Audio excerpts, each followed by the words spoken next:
ठीक है, स्क्रीन भी शेयर हो गई है ना?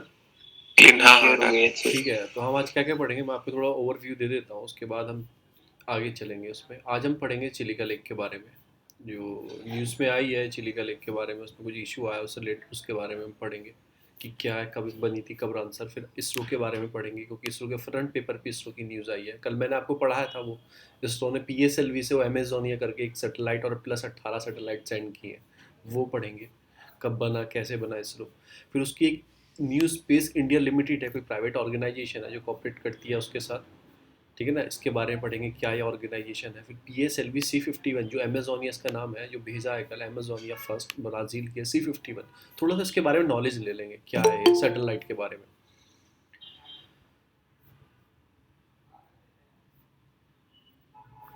तो इसके बारे में थोड़ी नॉलेज ले लेंगे। फिर CSIR पढ़ेंगे अपना।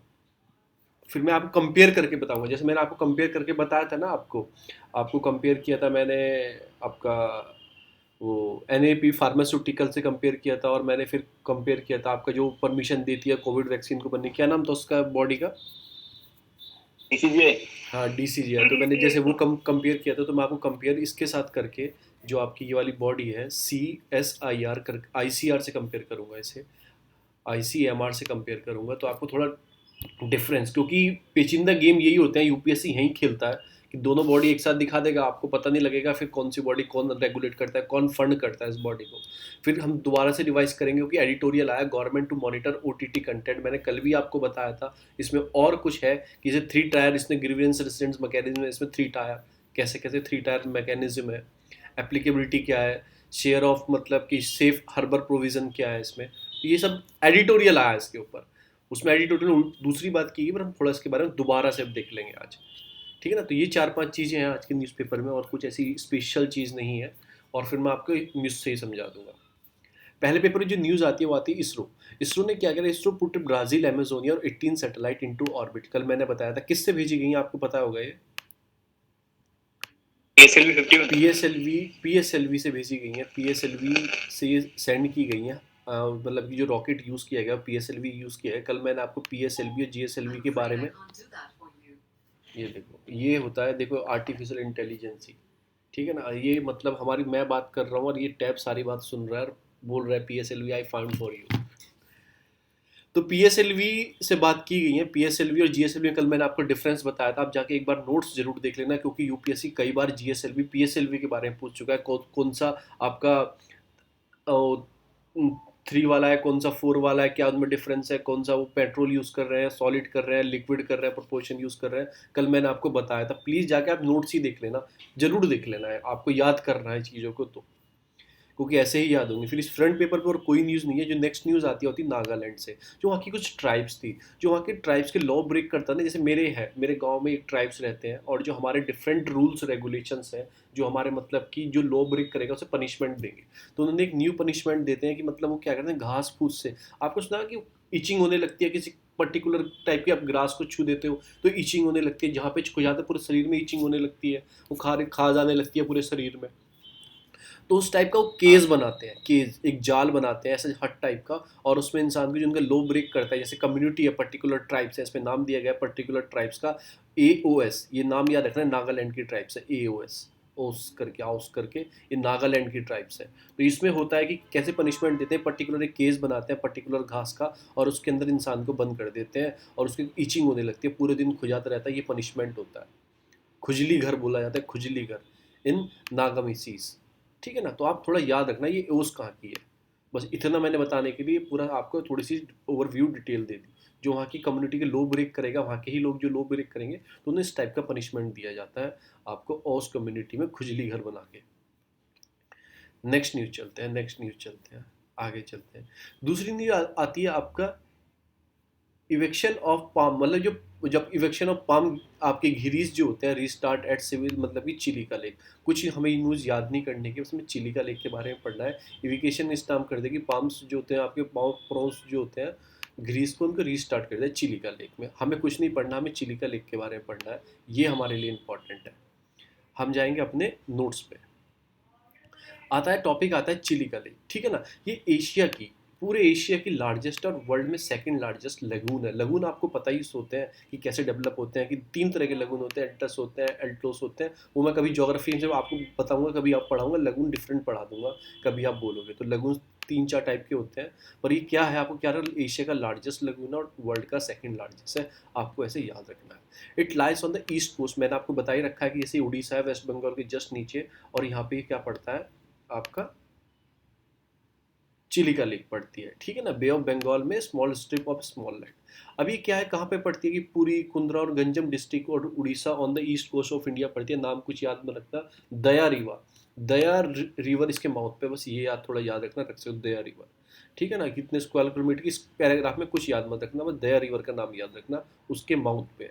It is largest winter ground of migrating bird, ये बिल्कुल याद रखना, लार्जेस्ट जो विंटर में जो बर्ड माइग्रेटिंग बर्ड आती है सबसे बड़ा यहीं पे आके रुकती है, ठीक है ना, क्योंकि इसमें थ्रेटन बर्ड भी होती हैं।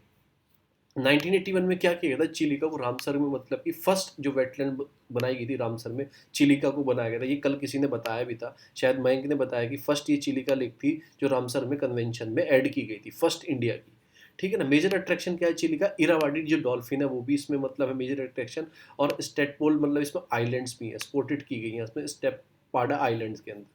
तो स्टेप पाडा ये चिलिका, स्टेप पाडा आइलैंड इधर है, तो वहाँ पे स्पोर्ट की गई है। क्योंकि लार्जेस्ट आपका नालावाला आइलैंड फॉरेस्ट ऑफ रीड, मतलब इसे कवरिंग फॉर 16 किलोमीटर लगूँ, तो बस इनके नाम याद रखना, आपको कुछ मत याद रखना, ये लाइन याद रखना 81 में ऐड की गई थी। इसमें से लार्जेस्ट जो ग्राउंड है माइग्रेटिंग बर्ड का, दया रिवर, और ये ईस्ट कोस्ट में लाई करती है, सेकंड लार्जेस्ट है एशिया की, जो मैं आपको बता रहा हूँ। फिर इसमें आपको क्या ना, इरावदी डॉल्फिन भी इसमें आपके सेट पाडा आइलैंड में पाई गई थी, नालाबाना आइलैंड जो है उसमें उसके आसपास है, आपको प्लेस लोकेशन याद रखनी है बस। और आपने आपकी आपकी काली जाई टेम्पल यहीं पे इसी आइलैंड्स पे है चिलिका में, ठीक है, तो आपको ये भी याद रखना है, काली जाई आइलैंड, बस इतनी इन्फॉर्मेशन काफ़ी है। और मैं आपको एक चीज़ और बता दूं, ये मॉन्टेक्स रिकॉर्ड में भी कभी ऐड की गई थी, क्योंकि ज़्यादा प्रॉब्लम में थी, फिर बाद में इसकी प्रॉब्लम 2000-2003 के आसपास इसको मॉन्टेक्स रिकॉर्ड से निकाल दिया। तो क्वेश्चन क्या पूछेगा, question initially in Mantoux record जो है आपका रामसर का, उसमें 3 या 2 बोल देगा, 2, क्योंकि अभी 2 ही है। कौन कौन सी 2 है, लोकतक एंड लोकतक है और केवला दो, केला दो। ये लोकतक कहाँ है आपका, कहाँ पे है, मणिपुर, मणिपुर। केलराडो कहाँ पे है, केवला देव राजस्थान। राजस्थान में। तो 2 है, इनिशियली में उसमें 3 ऐड की गई थी, चिली का भी वन ऑफ थी, पर वो उसकी कंडीशन अच्छी हो गई तो उसको उससे बाहर रख दिया गया, बाहर निकाल दिया गया। तो ठीक है, तो ऐसे याद रखना, अभी 2 ही है। अभी प्रेजेंटली पूछेगा तो 2 ही है, अगर पूछेगा इनिशियली कब स्टार्टिंग में कितनी, तो 3 ऐड की गई थी। ऐसे खेल सकता है यूपीएससी। अब मैं थोड़ा आपको इसरो के बारे में बता दूं, एक स्पेस एजेंसी और department of space, government of India, headquarter कहाँ है, ऑब्वियसली बेंगलोर में होगा इसका हेडक्वार्टर, ठीक है। विजन क्या है कि टेक्नोलॉजी, मतलब कि स्पेस टेक्नोलॉजी को एनहेंस करना है, एक्सप्लोरेशन करना है, प्लेनेटरी एक्सप्लोरेशन करना है, ये है। एक इसमें एंट्रिक्स मतलब कॉर्पोरेशन लिमिटेड है, मार्केटिंग आर्म है इसरो का, मार्केटिंग आर्म है इसरो, प्रमोट करता है कॉमर्शियल आपका एक्सप्लोरेशन ऑफ स्पेस प्रोडक्ट, ठीक है ना। तो कॉमर्शियल आर्म कौन सा, एंट्रिक्स, आपको इतना याद रखना है। स्पेस रिसर्च एक्टिविटी इनिशिएट कब हुई थी, इस इनिशिएटिव डॉक्टर आपको विक्रम साराभाई थे, वो फाउंडिंग फादर है स्पेस इंडिया प्रोग्राम के 1960 में। एक इनको INCOSPAR होता था, Indian national committee of space research, initiate कौन करते थे, वही करते थे डॉक्टर साराभाई, और आपका रमानाथ जो करते थे, नथन जो करते थे, रमानाथन, डॉक्टर साराभाई, से इतना ही बस याद रखना आपको, छोटा सा नाम, ये इसी का ही पहले करते थे, इनिशिएटिव कमेटी थी। 75 में 46 में, मतलब 76 में, 55 और 76 में इस satellite institute television experiment conduct किया गया। वो किसकी largest social experiment in the world conduct किया गया था, फॉलो बाय द आपका Kheda committee project. Kheda committee project था, working field of laboratory need based of local specific program transmitted state of Gujarat में ये किया गया था, ये वाला प्रोग्राम किया गया था। ड्यूरिंग दिस पीरियड फर्स्ट, उसी पीरियड के टाइम पे first Indian space Aryabhata send की गई थी। तो फर्स्ट कौन सी सैटेलाइट होगी, Aryabhata, was develop and launch by the Soviet Union, Russia की मदद से हमने ये लॉन्च की थी। उसके बाद फिर क्या, फर्स्ट लॉन्चिंग व्हीकल हमारा SLV-3 था, विच कैपेबिलिटी 40 kg की, एक लो ऑर्बिट में वो सेटल कर पाएगा। फर्स्ट सक्सेसफुल फ्लाइट उसकी 1980 को हुई थी। तो हमारा कौन सा था, SLV PSLV कर दिया उसे, ठीक है ना। 3 PSLV हमने पहला डेवलप किया था, फर्स्ट काइंड ऑफ मतलब कि एक रॉकेट लॉन्चर हमने डेवलप किया था, रॉकेट व्हीकल, क्योंकि सैटेलाइट को ले आने के रॉकेट लगता है, ठीक है ना। कल मैंने आपको दोनों पढ़ाए थे, प्लीज़ वो नोट्स में जाके देख लेना, 40 kg का होता था, लो ऑर्बिट में किया था। तो ISRO has a many facility, बस तो इसरो हमारी डेवलप होना स्टार्ट हो गई थी। और specialize field in the study of space है मतलब ये, और इसकी कुछ ऑर्गेनाइजेशन है। ये आपको कभी नहीं पूछे जाएंगे यूपीएससी में, पर आपको मैं जरूर बता रहा हूँ आपको। यूपी पीसीएस कोई फॉर्म भरा है किसी ने, या फिर स्टेट सर्विस का दे रहा है, एसएससी का दे रहा है, ये जरूर पूछे जाएंगे। विक्रम साराभाई स्पेस सेंटर आपका कहाँ है? तिरुवनंतपुरम में है। स्पेस रिसर्च एक्टिविटी के लिए बना है विक्रम साराभाई। कहाँ पे? आपका तिरुवनंतपुरम में। लिक्विड प्रपोर्शनल सिस्टम सेंटर ये कहाँ है? ये भी तिरुवनंतपुरम में है। और सतीश धवन आपको पता है श्रीहरिकोटा में, जहाँ से लॉन्चिंग किए जाते हैं स्पेस सेंटर।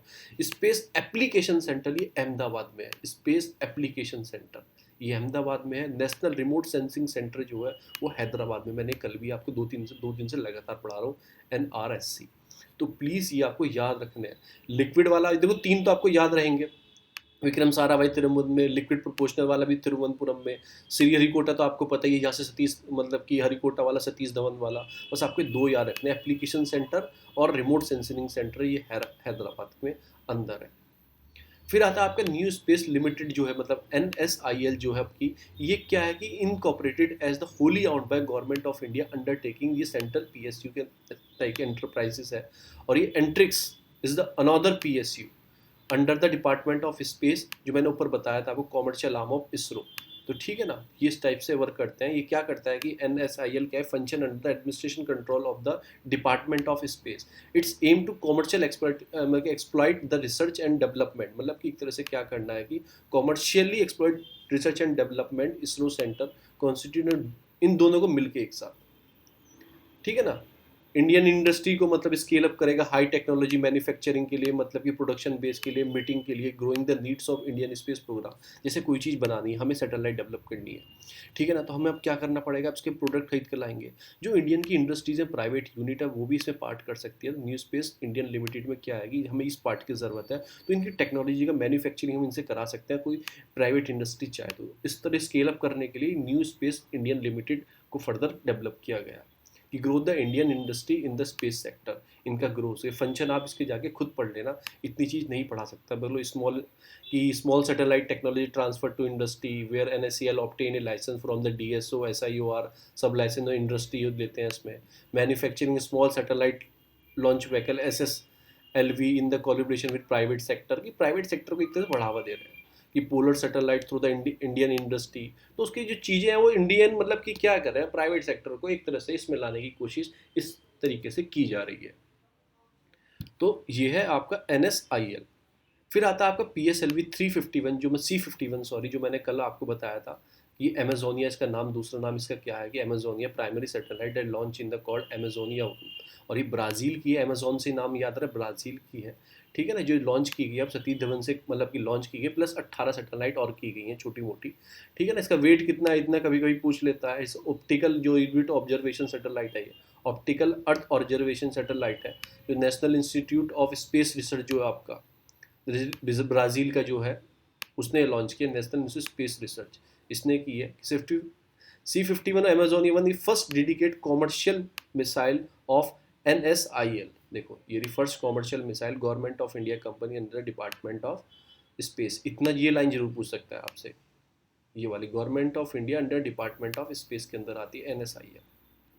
और आप पढ़ लेना CL using for DL vibrator PSLV equipment to solid state of booster according to the ISRO. तो ये सब चीज़ मैंने और इसमें ऐड कर दी एक्स्ट्रा, ये आप पढ़ लेना। क्या क्या करेगी? Provide the remote sensing data using, deforestation हो रहा है अमेजोन के जंगलों में, कुछ हो रहा है, तो उस डाटा को ये क्या करेगी? एग्रीकल्चर अक्रॉस कोई डाइवर्सिफिकेशन हुआ है ब्राज़ील टेरिटरी में, तो उसको एनालाइज करेगी एक तरीके से। ये वाली सैटेलाइट C15 और अमेजोनिया 1, बस इतना आप सैटेलाइट के बारे में याद रखो। हम आ जाते हैं अपने न्यूज़पेपर पर। चिली का लेक हमने पढ़ ली, कब बनी उसके आप याद रखना, कब कैसे वो डेवलप की गई। लोकेशन मैंने उसमें बताए आपको, आइलैंड्स बताए, टेम्पल बताया, वो आपको याद रखना। Wolf in the watch dog clothing, इसमें कुछ नहीं है, दोनों आर्टिकल सिमिलर है, ये दोनों आर्टिकल सिमिलर है। अगर साथ पढ़ोगे, ये सिर्फ आया OTT प्लेटफॉर्म पे।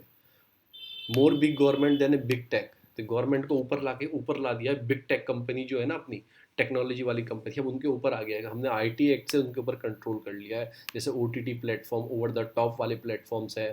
फिर सोशल मीडिया को मैंने आपको कल पूरा बताया था, सोशल मीडिया को, तो इसमें यही बात की गई है। सरकार ने जो भी सरकार के ऊपर हो रहा था, सरकार के ऊपर ट्विटर पे कुछ भी लिख रहे थे, उसको कर्व करने के लिए हमने सेक्शन 69 ए आईटी एक्ट या सेक्शन 79 जो है कि मतलब कि उसका यूज़ करके हमने सबको कर्व कर दिया है कि मतलब कि एक तरह से गवर्नमेंट ने क्लियर मैसेज दे दिया है सबको कि हम आपको कर्व करेंगे, हम रोक सकते हैं, हमने टूल लगा दिया है। तो ये सारा आर्टिकल इसके अगेंस्ट में लिखा गया है। आप फ्रीडम ऑफ स्पीच को, एक्सप्रेशन को दबाने के लिए नए नए टूल यूज़ कर रहे हो, तब आपको पता लगा कि ऐसा होना चाहिए। तो आपने क्या किया, ये नए रूल लेके आया और आपने एक कर्व कर दिया। किसको, कोई एक्सप्रेशन ऑफ फ्रीडम को आपने कर्व कर दिया। इस पूरे आर्टिकल में इस चीज़ की बात की गई। आप इसे थोड़ा पढ़ लेना, वैसे इसे पढ़ने की इतनी सी भी ज़रूरत नहीं है, इतनी सी भी ज़रूरत नहीं है, क्योंकि इसमें रूल्स रेगुलेशन की बात की गई है। इधर भी आर्टिकल जो आया यही आया पूरा आर्टिकल कि वॉच डॉग आपने स्टार्ट कर दिया, मॉनिटरिंग आपने स्टार्ट कर दिया, ये कोड के नाम पे लाके। और सुप्रीम कोर्ट ने 2018, मैंने कल भी आपको पढ़ाया था, सुप्रीम कोर्ट ने 2018 में क्या बोला था कि गवर्नमेंट को ऐसा फ्रेमवर्क बनाना चाहिए, गाइडलाइन बनानी चाहिए, child pornography, rape, gang rape images show हो रहे हैं, वीडियो दिखा रहा है, कोई उल्टी सीधी साइट होस्टिंग कर रहा है, ठीक है ना, उसको रोकने के लिए। पर आपने क्या किया गया, कोई सोशल मीडिया मतलब कि डिस्कशन ऑफ पार्लियामेंट में सोशल मीडिया मिसयूज़ और फेक न्यूज़ का डिस्कशन के लिए ये सब चीज़ों के बारे में किया गया था, उससे रिलेटेड यही चीज़ आई थी। पर आपने क्या किया कि वॉचडॉग बना दिया है कि एक तरीके से आपने क्या किया, ये चीज़ को रोकेगा, पक्की बात है, पर आपने इस पर क्या किया, गवर्नमेंट का ज़्यादा कंट्रोल हो गया अब चीज़ों को हैंडल करने के लिए, ऐसा उन्होंने लीगल प्रोविज़न बना दिया है अब। तो मैं आपको क्या पढ़ाने वाला हूँ, मैंने आप कल भी पढ़ाया था, फिर मैं आप जाके आपको थोड़ा इसी चीज़ के बारे में मैं आपको बताने वाला हूँ कि क्या क्या प्रोविजंस है। Government to monitoring OTT content, ये कैसे करेंगे, एक तो हम ये वाले रूल्स लेके आए 2001 आईटी एक्ट में जो रूल्स हैं 2021 हमने चेंज किया, intermediate guidelines and digital media ethics code हमने डेवलप किए for a digital content for both digital media and over the top platform. जो है ओवर द टॉप प्लेटफॉर्म मैंने कल ही बताया आपको क्या होता है, अमेजोन, फ्लिप, ये आपका फिर जो भी आप चला रहे हैं, अमेजोन प्राइम चला रहे हैं, फिर हॉट स्टार है, फिर बहुत सारे हैं छोटे छोटे, नेटफ्लिक्स है, उन सब चीज़ों को कंट्रोल करने के लिए, ठीक है ना। किसने किया है कि मतलब ओटीटी प्लेटफॉर्म ये कौन करेगा, under the ministry of IB. Second question UPSC का ये है प्री का। अभी कैसे करेंगे ग्रीवियंस, इसमें रजिस्टर मैकेनिज्म क्या है कि 3 टायर ग्रीवियंस दिया गया है। फर्स्ट लेवल के ओटीटी प्रोवाइडर होंगे जो फर्स्ट लेवल में, द ग्रीवियंस रजिस्टर मैकेनिज्म वो क्या, level of each OTT provider एक अपना मैकेनिज्म तैयार करेगा ग्रीवियंस का, और उसे एड्रेस करना होगा 15 दिन के अंदर, जैसे मैंने कल भी बताया था आपको। सेकंड उसमें क्या होगा, टायर क्या होगा, सेल्फ रेगुलेटिंग बॉडी होगी। If the complaint is not certified addressee, then the complaint can scale up it to a self-regulating body collectively established by OTT। जैसे देखो ये तो हो गई इंडिविजुअल पे कि नेटफ्लिक्स है, नेटफ्लिक्स अपनी बॉडी बनाएगा, सॉल्व करेगा। अगर नहीं होता है कलेक्टिव भी होगी जिसमें सारे ओटीटी प्लेटफॉर्म की कंप्लेंट आप डायरेक्ट जाके इसमें कर सकते हो, अगर कोई आपकी सुन रहा नहीं है तो एक कलेक्टिंग वाली भी बॉडी होगी। इसमें कंपोजिशन क्या होगा इस कलेक्टिंग वाली बॉडी का, इसमें होगा the body headed by the retired जज ऑफ सुप्रीम कोर्ट और हाई कोर्ट और इंडिपेंडेंट जो एमिनेंट होते हैं, मतलब कि पर्सन होता है, इसकी नॉलेज होती है फील्ड ऑफ, मतलब कि मीडिया, ब्रॉडकास्टिंग, आपका entertainment, child right, human right, ये वाली बॉडी होगी, ठीक है ना ये। और पावर क्या होंगी, the self regulating body also have censoring power होगी in the case of the incriminating content होगा उसके लिए। तो मैंने बताया पहले तो ओटीटी प्लेटफॉर्म की इंडिविजुअल होगी ग्रीवेंस, फिर एक सेकेंडरी सेल्फ रेगुलेटिंग बॉडी होगी, वो सारी ओटीटी को मिला के जितनी भी इंडिया में चल रही हैं 34-35 बहुत सारी हैं, आपको देख लेना, उल्लू सुल्लू पता नहीं क्या क्या चल रहा है, तो उन सबको मिला के एक अलग से होगी जिसको हेड कौन करेंगे, ये सब करेंगे सुप्रीम कोर्ट के, हाई कोर्ट के, वो इंडिपेंडेंट इमिनेंट होगा, वो से करेंगे। एक थर्ड होगी, थर्ड कैसी होगी, गवर्नमेंट इक्विट इटसेल्फ, गवर्नमेंट अपने स्तर पर बनाएगी, जो मिनिस्ट्री है मतलब अपने स्तर पर बनाएगी, overriding the power in the form of oversight mechanism. It the inter ministerial committee होगी, will perform this function, it will be larger, have to same power to collecting regulation body of OTT. तो आपने क्या पता लगा, एक तो वो platform अपने आप बनाएगा, एक सारी प्लेटफॉर्म को मिला के, फिर एक इंटर मिनिस्ट्रियल बॉडी होगी जो तीनों चीज़ को देखेगी। मतलब इंटर मिनिस्ट्रियल तो बड़े बड़े चीज़ों को देखने के लिए होगी, कोई बड़ा क्राइम हुआ है, कुछ हुआ है, जैसे ट्विटर चला रहा था तो इंटर मिनिस्ट्रियल ही देखेगी, तो ये हो गया। अब आपकी एप्लीकेबिलिटी क्या होगी, the new guideline place a one more onus on the new all such company which provide a platform to host share view, तो सारी कंपनी जो होंगी होस्ट करती हैं कुछ भी करती हैं उन सच को एक करेंगी। और आपको क्या करना है, सेफ हार्बर प्रोविजन देना है। सेफ हार्बर प्रोविजन कैसे देना है कि सोशल मीडिया को जो इंटरमीडिएट्स होते हैं इस लाइब्रेरी जो कंटेंट होना चाहिए वो सेफ तरीके का होना चाहिए। ऐसा नहीं है कि आप मतलब कि चीज़ों को मिसरेगुलेट कर रहे हो। और safe harbour provision have been defined in section 79 of IT act में डिफाइन किया गया and protect social media intermediate by giving the immunity from the legal prosecution for the content post on their platform. तो ये सब चीज़ें इसमें बात की गई है, मैकेनिज्म की, सोशल मीडिया इंटरमीडिएट्स की बात की गई है इसमें, होस्टिंग जो करते हैं चीज़ों को। चीफ कंप्लेन ऑफिसर होगा, मैंने कल भी आपको बताया था, चीफ कंप्लेन ऑफिसर होगा जो करेंगे। एक नोडल कॉन्टेक्ट पर्सन भी होगा जिससे आप कांटेक्ट कर सकते हैं, मतलब कि आप ज़्यादा nodal contact available round of the clock, 24 घंटे 24/7 मैंने बताया था ये अवेलेबल रहेगा। फिर चीफ कंप्लेन ऑफिसर होगा, ये प्रेजेंट जो होगा जो इंडिया के अंदर का ही होगा चीफ कंप्लेन ऑफिसर। पर आपको 3 टायर मैकेनिज्म याद रखना है और आपको आइडेंटिफाई करना होगा कि फर्स्ट ओरिजिनेटर कौन है। कोई मिस इन्फॉर्मेशन क्रिएट करिए, मैंने कल ही बताया जैसे व्हाट्सएप पे कोई मिस इन्फॉर्मेशन चल रही है तो उन्हीं को बताना होगा ये इन्फॉर्मेशन कहाँ से, गवर्नमेंट अथॉरिटी को कहाँ से, ये किसने चलाई है, कहाँ से ये स्टार्ट हुई है, जो होना होगा। डिटेक्ट करना है, प्रिवेंशन करना है, इन्वेस्टिगेशन करना है। आपको punishment offer related to the sovereignty, integrity, security of the state, friendly relation with the foreign state और पब्लिक ऑर्डर। अगर कुछ ऐसा हार्मफुल कर रहा है वो जो कंटेंट स्टार्ट हुआ है तो पहले उनसे ही पूछा जाएगा कि कंटेंट कहाँ से आया है और फिर क्या बताया जाएगा। फिर इस पर अगर पाएगा इसके ऊपर है तो उसको सज़ा भी दी जाएगी। फेयर अपॉर्चुनिटी होगी, social media company ask to give the user a chance for explanation, fair opportunity दी जाएगी before removing the access to their account. जैसे मेरा अकाउंट बिना बताया मुझे हटा दिया तो मुझे ऐसे नहीं हटाएंगे कि मुझे बताया जाएगा क्यों हटाया जा रहा है आपका अकाउंट। कि complain of the ethics and rule, कि self regulating body headed by the retire, जो मैंने बताया था आपको, तो वो एक तरह से इथिक्स और रूल के ऊपर काम करेगी। इमरजेंसी पावर किसको, मिनिस्ट्री को दी गई है, जो मिनिस्ट्री का सेक्रेटरी आईबी का उसको पावर दी गई। इमरजेंसी में कुछ भी हटा सकता है, कुछ भी बदल सकता है। उसके बाद सोशल मीडिया क्या होते हैं आपको पता ही है, फर्स्ट ओरिजिनेटेड कंटेंट हो, एंटी नेशनलिस्ट कुछ हो जाए 15 दिन में सॉल्व करना है चीज़ों को। File A monthly complain report, complain receive the action taken, क्या क्या आपने लिए सबको बताना होगा, फाइल करना होगा मंथली कंप्लेन। जैसे इनके पास आपके एक मंथ में 20 कंप्लेन आती है तो 20 कंप्लेन को पूरी एक फाइल तैयार करके आपको बताना होगा एक्शन क्या लिया आपने, क्या किया, मिनिस्ट्री को बताना होगा।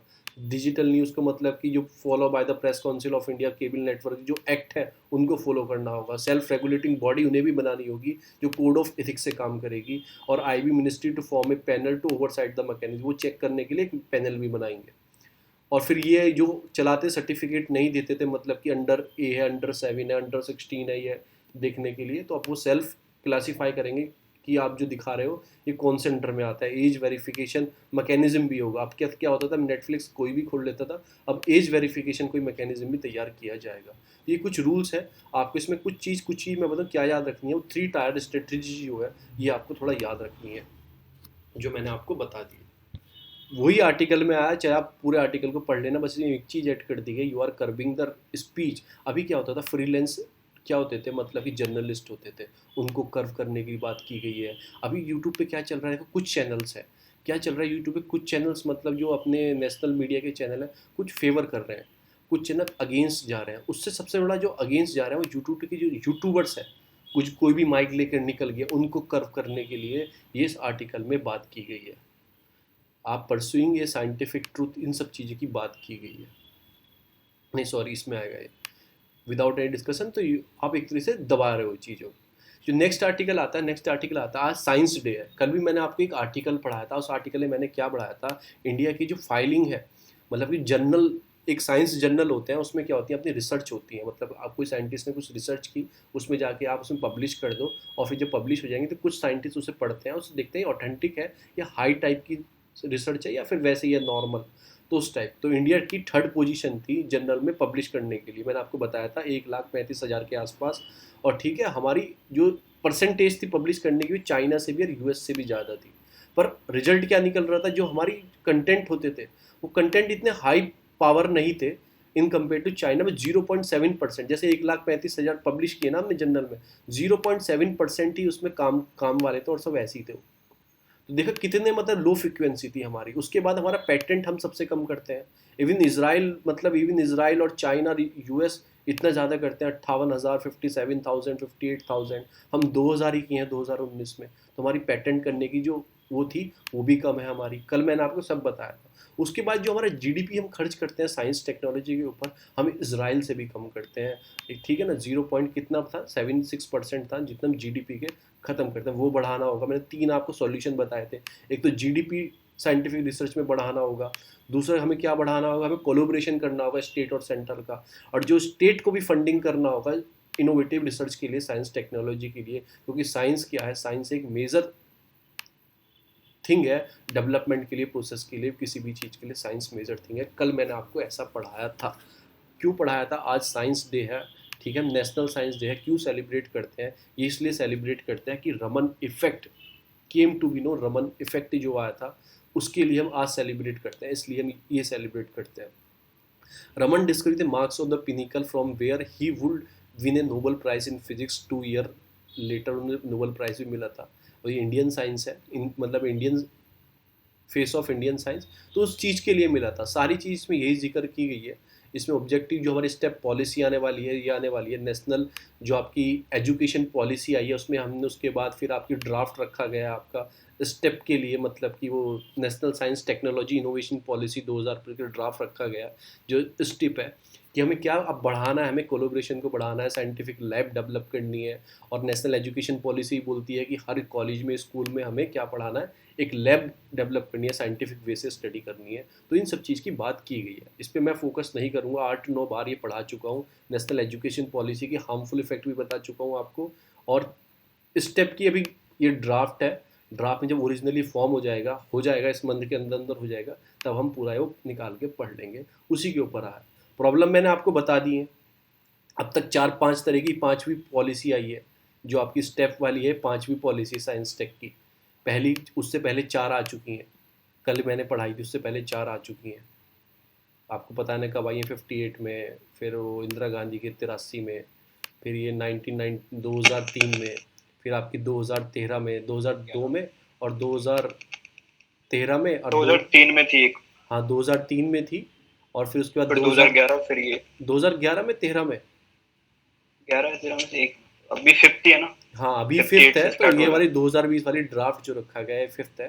तो आप अच्छा खासा 150 वर्ड का लिख सकते हैं। मैंने सॉल्यूशन भी बता दिए कि जीडीपी का मतलब, जो हमारे इनोवेटिव रिसर्च के लिए जीडीपी है जो खर्चा करते हैं, कि 0.7% ऑफ जीडीपी का खर्च कर उसे बढ़ाना होगा, स्टेट सेंट्रली कोलोब्रेशन करनी होगी। और उसके बाद क्या करना होगा हमारे, जो उसके बाद स्टेट को भी फंडिंग अपना बढ़ाना होगा। और भी ऐड कर सकता हूँ, जो हमारा डायस्पोरा है साइंटिस्ट का, जो विदेशों में रहता है, उसका हमें कोलोब्रेशन करना होगा, उसे भी हमें लाना होगा अपने रिसर्च के लिए। और फिर हमें क्या करना होगा, कि हमें क्या करना होगा, जो सैलरी अलाउंस भी provided to the scientist of Indian, वो भी हमें उन पर भी ध्यान रखना होगा। क्योंकि क्या करते हैं, यहाँ से छोड़ के विदेश में चले जाते हैं, बिकॉज ऑफ क्या रीज़न है उस चीज़ का। तो ये वाली चीज़ हमें बढ़ानी होगी। तो ये सब चीज़ें 5-6 मैंने पॉइंट भी बता दिए, फिर आपको पॉलिसी बता दी, यही सब इसी के अंदर आया। क्योंकि आज नेशनल साइंस डे, आर्टिकल उस पर ना आता तो ऐसी बात हो ही नहीं सकती। फिर इसमें रमन जी की बात की गई कि मतलब कि 2 बुक लिखी थी पर्टिकुलरली नोबल आपके लिए ट्रेड रमन। कुछ ही हमें पढ़ना नहीं है, आपको पढ़ना आर्टिकल देना है, इसमें टाइम तो दे लेना। हमारा मकसद क्या होता है, 4-5 पॉइंट एक्सट्रैक्ट करो और सीधा अपना आर्टिकल पे पॉइंट लिख दो। ये रिसेंटली डेवलपमेंट क्या किया जा रहा है इनोवेटिव के लिए, ये मैं आपको कई बार बता चुका हूँ। और मैंने ऊपर वाला आर्टिकल पूरा बता दिया आपको।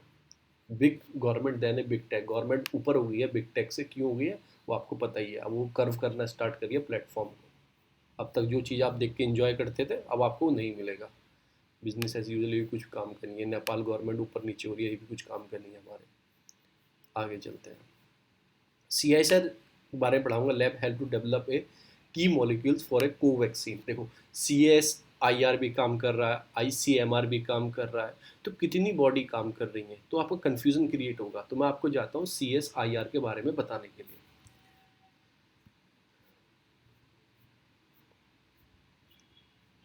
सॉरी, हम स्टार्ट करते हैं CSIR से। ये क्या है, council of scientific industrial research. ये क्या है कि it is the research and development R&D organisation in India. ठीक है ना, आपको पता लगे R&D डेवलपमेंट और रिसर्च ऑर्गेनाइजेशन, R&D बोलते हैं। CISR है पैन इंडिया प्रेजेंस। ये किसी पर्टिकुलर स्टेट में नहीं है, इसकी पैन इंडिया प्रेजेंस है। और डायनेमिक नेटवर्क है, 38 नेशनल लेबोरेटरीज है, कुछ मत याद रखना, 39 ओवररीच सेंटर है और 3 इनोवेटिव कॉम्प्लेक्स हैं, 5 यूनिट्स हैं। तो एक तरह से क्या देख सकते हैं, डायनामिक कॉम्प्लेक्स नेटवर्क है इसका, और पैन इंडिया इसकी प्रेजेंस है। 2 वर्ड बहुत हो गए आपके लिए पूरे आंसर राइटिंग के लिए, ठीक है। चलो, कब बना ये, तो भैया अंग्रेजों के टाइम के जेलर हैं, ठीक है ना, 1972 में बन गए थे अंग्रेजों के ज़माने में। न्यू दिल्ली में लोकेटेड है इनका हेडक्वार्टर टाइप। और ये फंड कहाँ से मिलता है, ये इंपॉर्टेंट लाइन है। फंड मिलता है इसे ministry of science and tech से, ministry of science and tech से, ठीक है भैया। एक ऑटोनोमस बॉडी है उसके अंदर, ठीक है, ऑटोनोमस बॉडी है through the society registration act 1860। देखो, सोसाइटी रजिस्ट्रेशन एक्ट 1860 अलग है और कंपनी एक्ट अलग है, ठीक है ना। कंपनी एक्ट 2013 वो अलग है और ये वाला एक्ट अलग है, थोड़ा इसमें डिफरेंस है, तो याद रखना चीज़ों को। आप जब पढ़ रहे हो ना, तो दूसरी चीज़ सामने आनी चाहिए कि इससे मिलता जुलता कोई एक्ट भी है क्या, सोसाइटी कंपनी ये वो, तो थोड़ा आपको डिफरेंस पता होना चाहिए। तो ये किससे बना है, CSIR बना है, सोसाइटी रजिस्ट्रेशन एक्ट से बना है, ठीक है। अभी काम क्या करता है, कि क्या काम करता है, cover the wide spectrum of screen from radio, space physics, oceanography, geo physics, chemical, drug, genomes, biotechnology, nano technology, to mining, aeronautic. तो बहुत सारे इसके काम हैं। वाइड स्पेक्ट मतलब कि स्पेक्ट्रम ऑफ स्ट्रीम में कवर करता है, ठीक है। ऑलमोस्ट आ गया, सारी चीज़ आ गई यार इसमें, ही सब कुछ। ओशनोग्राफी में सारा ओशन कवर कर लिया, जियो फिजिक्स में जियो पूरी फिजिक्स कर ली, केमिकल ड्रग पूरे कवर कर लिए, जीनोमिक्स कर ली इन्होंने, तो सब चीज़ें कवर ली, एरोनॉटिक कर ली। तो एक तो सब चीज़ वाइड इसकी क्या है, प्रेजेंटेशन भी है। सिग्निफिकेंस क्या है, कि टेक्नोलॉजी को इंटरवेंशन करना इन द मैनी एरिया।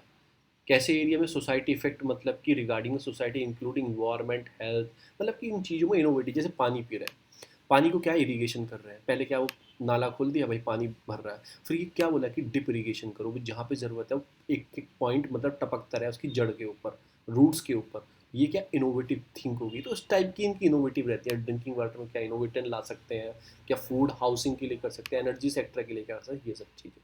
अब इसके स्ट्रक्चर बहुत इंपॉर्टेंट है, क्योंकि ये किसके अंदर आता है, मिनिस्ट्री फंड कौन करता है, ministry of science and tech. अब ठीक है ना, ये फंड करता है भाई। इसके प्रेसिडेंट जो होते हैं वो प्राइम मिनिस्टर ऑफ इंडिया होते हैं। मैंने आपको एक बॉडी और पढ़ाई थी, एन से उसका नाम था, और फिर क्या क्या कर रही थी, एम से उसका नाम था, वाइल्ड लाइफ के लिए काम कर रही थी, और उसके भी हेड कौन, PM करते थे। वो बॉडी का नाम आप बताना मुझे कमेंट में, ठीक है ना। नेशनल बर्ड्स एंड नेशनल कुछ भी था, वाइल्ड लाइफ के लिए वो काम कर रही थी, और आप उस बॉडी का नाम बताना कमेंट में, अगर आपको याद आए तो। मैं नहीं बताऊंगा, एन बता दिया मैंने, इतना बता दिया।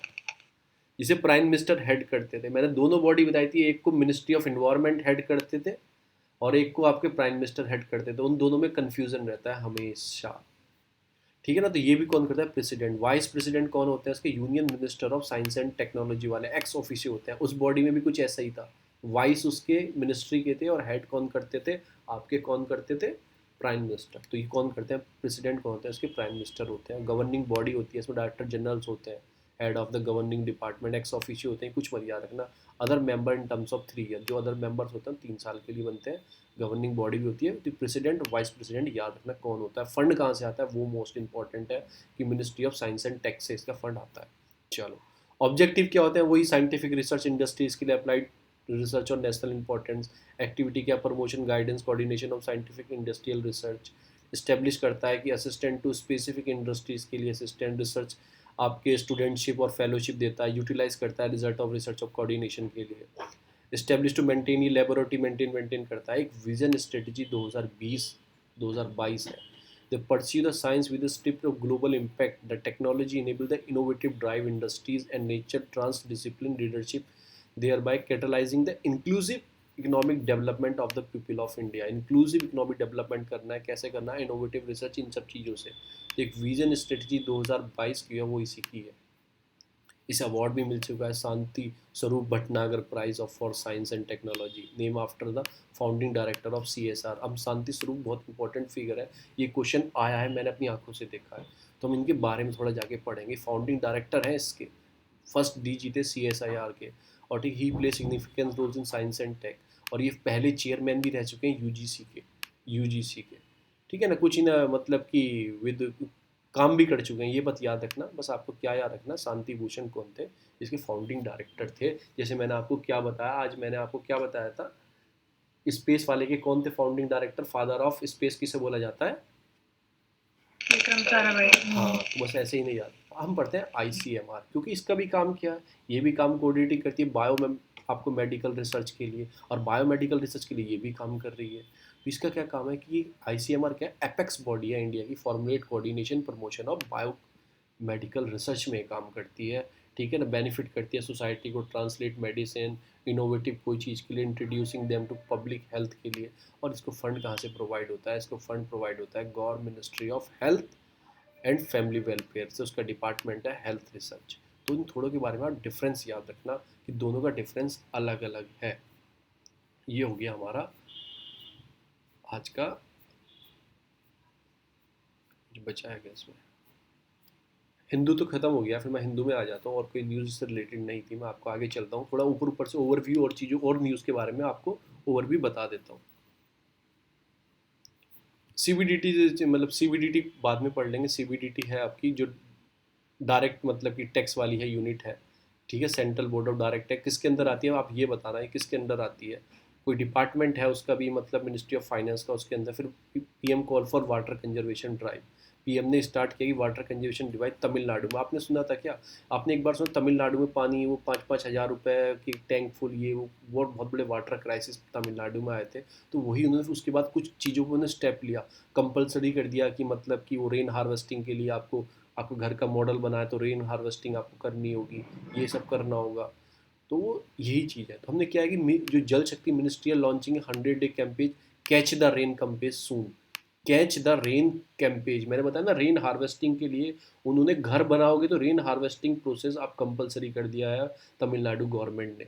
क्यों, उनके पास क्राइसिस बहुत बड़े आ चुके थे प्रीवियस 3-4-2 साल पहले थे शायद, कि 2 लीटर मतलब 1 लीटर पानी वहाँ पे 100-200 रुपए का मिल रहा था, और वो आपको वाटर टैंक फुल कराना है तो 5,000-6,000 रुपये में फुल हो रहा था। ठीक है ना, तो आप याद रख सकते हो कि कैच द रेन कैंपेज किसने स्टार्ट किया, कि मतलब मिनिस्ट्री ऑफ जल शक्ति से जल्दी लॉन्च करेगा 100 डेज कैच द रेन कैंपेज। ऐसा कल मन की बात हुई थी मोदी, उन्होंने ऐसी चीज़ों के बारे में कल बात की है। तो कैच द रेन किसका है, आपका जल शक्ति अभियान कैच द रेन। ये कौन करेगा, मिनिस्ट्री ऑफ जल शक्ति चालू करेगी। जिनमें सबने मोदी ने यही बातें की हैं, कुछ एग्जाम्पल फिर वो और मैं बताऊंगा नहीं, जो मैंने मेन थी मैंने आपको वो बता दिया, और इसमें कुछ नहीं था। चिया सीड्स आपको पता ही है, प्रोटीन हाई प्रोटीन होता है। आगे चलते हैं, नेक्स्ट न्यूज़ क्या आ रही है। नेक्स्ट न्यूज़ आ रही है आपकी rural engineering college to lose आपको 1200 टीचर। एक प्रोग्राम चल रहा था, मतलब कि एक प्रोजेक्ट चल रहा था क्वालिटी इंप्रूव करनी थी टेक्निकल एजुकेशन की, जो मार्च में एंड कर रहा है। Rural engineering college to lose 1200 teacher, उसे वर्ल्ड बैंक सपोर्ट कर रहा था। ठीक है ना, तो अब क्या हो रहा है कि मतलब कि प्रोजेक्ट हैड भी आपकी ग्रेटिट्यूड फ्रॉम द मतलब कि let's institute of rural remote engineering college to poor state in coming end. ये मिशन खत्म हो रहा है जो वर्ल्ड बैंक स्टार्ट कर रहा था रूरल इंजीनियरिंग वाला। तो ऐसा खत्म हो रहा है कि स्टार्ट मतलब अभी तक कोई फंड के लिए मतलब रिलीज़ नहीं किया है गवर्नमेंट ने, ऐसा कुछ नहीं बोला है कि हम कोई फंड प्रोवाइड करवाएंगे प्रोफेसर को जो जॉब से जा रहे हैं रूरल कॉलेज बेनिफिट के लिए। इसे वर्ल्ड बैंक चला रहा था रूरल इंजीनियरिंग कॉलेज टाइप का मिशन। अब ये एंड में खत्म हो रहा है मार्च में, और गवर्नमेंट सेंट्रल गवर्नमेंट ने कुछ चीज़ अनाउंस नहीं की है अब तक। तो गवर्नमेंट क्या बोल रही है, गवर्नमेंट प्रिपेयर कर रही है एक आपका MERIT प्रोजेक्ट को। ठीक है ना, मेट्राइट प्रोजेक्ट एक तैयार कर लिया, सिमिलर होगा इसी तरह के इम्प्रूव द टेक्निकल एजुकेशन। अभी ये प्रोजेक्ट जब आएगा, अभी तो प्रिपेयरिंग कर रही है गवर्नमेंट, ये प्रोजेक्ट आएगा तो मैं उसके बारे में आपको पढ़ा दूंगा। पर आपको खुद सोचना है, जैसे सर बोलते हैं ना, खुद सोचना है कि रूरल इंजीनियरिंग हम देंगे, रूरल एरिया में जाके हम इंजीनियरिंग देंगे तो उससे फ़ायदा क्या होगा। फ़ायदा क्या होगा, एक तो चीपेस्ट सोर्स में आपको मिल जाएगी, आपको घर के पास में ही एजुकेशन मिल जाएगी। क्योंकि कुछ लोगों की मेंटेलिटी होती है स्पेशली गर्ल्स को लेकर कि उन्हें घर से दूर पढ़ने नहीं भेजेंगे, दूसरी सिटी में पढ़ने नहीं भेजेंगे, ऐसी मेंटेलिटी होती है। अगर उनके घर में ही जाके आप उन्हें एजुकेशन प्रोवाइड करवाओगे तो उससे क्या होगा कि उन्हें पास में मिल जाएगी, घर वाले बोलेंगे ठीक है सामने स्कूल है भेज दो यार, कोई दिक्कत नहीं है। ठीक है ना, तो एक अफोर्डेबल आपको आपके एरिया में ही आपको क्या मिल जाएगी, आपको एजुकेशन मिल जाएगी। और जब इंजीनियरिंग और technical education you provide in own area तो आपका क्या होगा, एक मेंटली मतलब कि डेवलप होगा, टेक्निकल एजुकेशन होगी, you have to be skill मिलेगी आपको, स्किल से एम्प्लॉयमेंट बढ़ सकता है, एम्प्लॉयमेंट बढ़ सकता है, तो पूरी कहानी लिख सकते हो। तो ये आपको सोचना है, ये अभी पढ़ेंगे जब ये आ जाएगी MER, ये मीराइट वाली जब आ जाएगी प्रोजेक्ट आ जाएगा तब इसके बारे में हम पढ़ लेंगे। आगे चलते हैं, ये प्रोजेक्ट है वो थोड़ा सा बताने के लिए मैंने उठाया था। एक मिनट नेक्स्ट न्यूज़ क्या आती है कि चाइना ने बोल तो दिया है जो क्या हो रहा था, मतलब कि गलवान वैली में क्लैश व्लैश हुआ था, ये सब हुआ था कि हम क्या करते हैं डिसआर्म वाले, उन्होंने प्रोजेक्ट प्रोग्रेस स्टार्ट कर दिया था। पर वो क्या बोल रहे हैं कि हम ड्रोन का यूज़ करेंगे, अभी भी ड्रोन को एक्सपेंड करेंगे, बॉर्डर पे ज़्यादा ड्रोन लेके आएंगे, उससे वॉच करेंगे। हम आर्मी वाले तो वापस लेके जा रहे हैं पर हम ड्रोन का यूज़ करेंगे, ऐसा चाइना ने बोला है। तो भाई क्यों हटा रहे हो? तो मैं आपको एक चीज़ और पढ़ा देता हूँ इससे मिली जुली, मैं आपको मैपिंग पढ़ा देता हूँ, रिवाइज हो जाएगी, आपके याद हो जाएगा। ठीक है, एक दो पोजीशन और दिखा देता हूँ मैपिंग में। और प्लीज़ ऐसे आप भी यूज़ किया करो जैसे मैं यूज़ करता हूँ। जैसे कोई भी करंट में न्यूज़ आई तो मैं जाके गूगल पे जाके ओपन करके और मार्क कर लेता हूँ, स्टार मार्क कर देता हूँ उसके लिए। तो उससे क्या होता है कि मैं कभी रिवीजन करने बैठूंगा तो मुझे वो चीज़ याद रहेगी। जैसे कल भाषाचार आइलैंड आए थे, मैंने वो इसमें पढ़ा रखे हैं, देखो ये क्या है, ये बांग्लादेश है आपका, इसमें ये भी क्या है, आगे रुक जाओ। ये क्या है आपके भाषण चार जो आइलैंड्स हैं या रोहिंग्या को शिफ्ट किया जा रहा है, ये है। अब मैं आपको एक चीज़ और दिखाता हूँ, ये दिखाता हूँ आपको, ये भीतरकनिका, ये भी कहाँ है, ये उड़ीसा के अंदर है। जो मैंने आपको चिलिका पढ़ाई थी ना अभी, चिलिका ये आएगी, चिलिका शायद कैलिकट, ये क्या है, ये बिंदु सागर है। जो अब वो टेम्पल है उससे कनेक्टिंग करने की, बिंदु सागर टेम्पल के पास है। कौन सा टेम्पल है वो आप बताना। ये अब्दुल कलाम आज़ाद आइलैंड है, विरल आइलैंड बोला जाता है, अब्दुल कलाम आइलैंड ही नहीं, यहाँ पे ये रहा देखो। उसके बराबर में कौन सा, भीतरकनिका है, ये चिली का है शायद मेरे अकॉर्डिंग। हाँ देखो, ये चिली का लेक है, ये रही चिली का लेक, ये है चिली का लेक आपकी। तो मैंने क्या करूँगा, चिली का लेक। अब मैं कैसे करूँगा, देखो यहाँ पे लिखूँगा मैं चिली का लेक उड़ीसा, ऐसे कनेक्ट करूँगा तो ये आ गई उड़ीसा, आ गई ना। अब यहाँ पे जाऊँगा, ऐसे क्लिक करूँगा और स्टार मार्क कर दूंगा। अब ये स्टार मार्क सेव हो गया लोकेशन। अब फ्यूचर में कभी भी देखूंगा तो देखो ये क्या है, ये बैकिश, आपकी ब्रैकिश वाटर लेगा। ब्रैकिश आपको पता है ना ही तो इतनी नमकीली है, मतलब कि सॉल्टी है, ना इतनी फ्रेश है, तो बीच की स्टेज में ब्रैकिश बोलते हैं। एक कंडीशन होती है कि 35 वो पर पीपीपी करके जो कंडीशन होती है कि 35 पीपी होने चाहिए आपके सॉल्ट के, तब आपको बताया जाएगा ये सॉल्टी है, पर इसमें कम है। ये महानदी के थोड़ा नीचे है, देखो महानदी के थोड़ा नीचे है, और मैंने आपको बताया था कोई रिवर भी इसके माउथ पे आके गिरती है। आपको ऋषि कुल्या रिवर भी देखो, ये ऋषि कुल्या रिवर भी उड़ीसा के अंदर है, ये ऋषि कुल्या रिवर। तो आप ऐसे करोगे, चीज़ों को यूटिलाइज करोगे तो आप चीज़ों को याद कर सकते हो, चीज़ों को याद कर सकते हो। मैं आपको क्या बताने वाला हूँ, मैं आपको डिस्प्यूट एरिया इंडिया और चाइना के बीच में बताने वाला हूँ स्टार्टिंग से। सबसे ऊपर जो एरिया आता है वो आता है दिपसेंग प्लेन्स। दिपसेंग प्लेन सबसे ऊपर एरिया आता है, जो डिस्प्यूट एरिया है इंडिया। फिर इधर थोड़ा सा आता है आपका हॉट स्प्रिंग, ये भी वाटर हॉट स्प्रिंग थोड़ा नीचे। आप कौन सी वैली में आते हैं, आके आपके नोरवा वैली में, नुरबा, ये पड़ते हैं आपका नुरबा रिवर के आसपास, नुरबा वैली में हॉट स्प्रिंग। ये हो गया। उसके नीचे आता है आपका, गलवान वैली, या रिवर बोल दो, गलवान। दिपसेंग के जस्ट नीचे आता है गलवान वैली, आपका गलवान वैली आता है। फिर और नीचे आ जाएंगे, आपका और नीचे आ जाएंगे, नॉर्थ टू साउथ लोकेशन में आता है आपका, आता है गोरा, गोगरा, गोगरा, ठीक है ना, गोगरा करके आता है, तो उसके नीचे आते हैं। तो कितने हो गए, तीन लोकेशन ये हो गई। सबसे ऊपर दिपसेंग, उससे ऊपर आपका गलवान, और उसके नीचे आता है आपका गोगरा। ये कुछ एरिया थे जो न्यूज़पेपर में आए थे, तो मैंने सीधा मार्क कर लिया। उसके नीचे आता है स्पेंगमिक विलेज।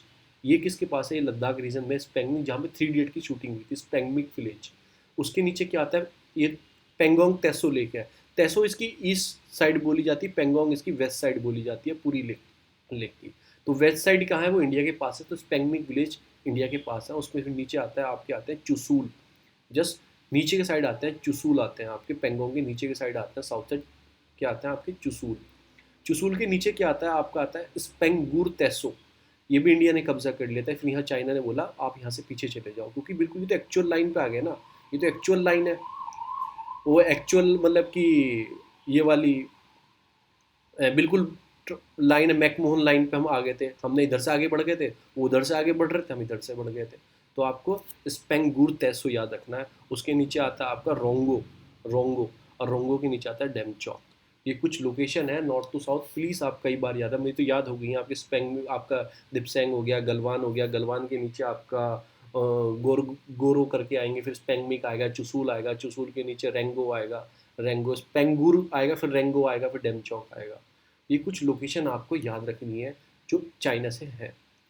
और फिर मैं थोड़ा इधर आ जाता हूँ सिक्किम में, और आपको दिखा देता हूँ थोड़ी जो लोकेशन है। ये आता है आपका नाकुला, नाकुला बिल्कुल चाइना से पास है, नाकुला, नाकुला पास है, ठीक है ना। फिर आता है आपका आपका डोंगखाला, डोंगखाला ये भी पास है चाइना से। देखो ऊपर नाकुला और फिर नीचे कौन सा आएगा, ये वाला कौन सा आएगा, ये आएगा नथुला, नथुला देखो नीचे है। और उसके नीचे आएगा आपका जिलेपला, उसके नीचे आएगा। तो ये कुछ पासेस हैं जो हैं, तो आप ऐसे मार्क किया करो। तो मैंने आपको लोकेशन भी बता दी है, और भी चीज़ें हैं जो मैं आपको बुललैंड बोल रहा था कल, भाई एक बता रहा था, ये आ गया बंडली आइलैंड जो है पाकिस्तान वाले। उसके बराबर में ग्वाद्रा पोर्ट आ जाएगा, फिर इसके बाद में स्ट्रेट ऑफ होर्मुज आ जाएगा। यही चीज़ें हैं। ये आएगा आपका रामसर, ये क्या है रामसर, कैस्पियन सी के बिल्कुल जस्ट साइड में रामसर, जो रामसर कन्वेंशन यहीं बैठ के की गई थी, रामसर। ये कहाँ पे आता है, ईरान में आता है, ठीक है ना। फिर ये आप और पढ़ लेना, ये स्त्रम्बोली आइलैंड्स हैं आपका इटली में, स्त्रम्बोली। ठीक है, तो ये हमारी कुछ न्यूज़ हो गई, बस ये रिकॉर्डिंग में यहीं रोकता हूँ।